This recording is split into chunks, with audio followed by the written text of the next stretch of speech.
2025 8လပိုင်းမှာ GLPD N2 ကြတော့ဒီမှာကဆောင်းမွေးဝဲဖြစ်တယ် GLPD ကကြတော့အောင်နာကြတာနဲ့သတ်မှတ်တဲ့အတွက်ကြောင့်မလို့ GLPD N2 ကိုလေဂိုးကောက်ကူလို့ရှိပါတယ်ဆိုရင် GLPD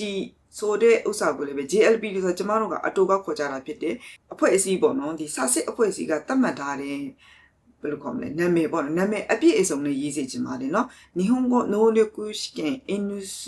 合格ဆိုပြီးရေးပါတယ်ရေပုံရင်းကြီးကကြာတော့သူအောင်နာကြတာမရှိတော့ဘူးเนาะသူကကြာတော့သူကဘယ်လိုလဲဆိုတော့အမှတ်ဘယ်လောက်ရတယ်ပဲသူကပြောတယ်တိုအစ်ကဒါကြောင့်မလို့ဒီမှာ合格ဆိုတဲ့စလုံးကိုကျမတို့မသုံးပါဘူးတိုအစ်700点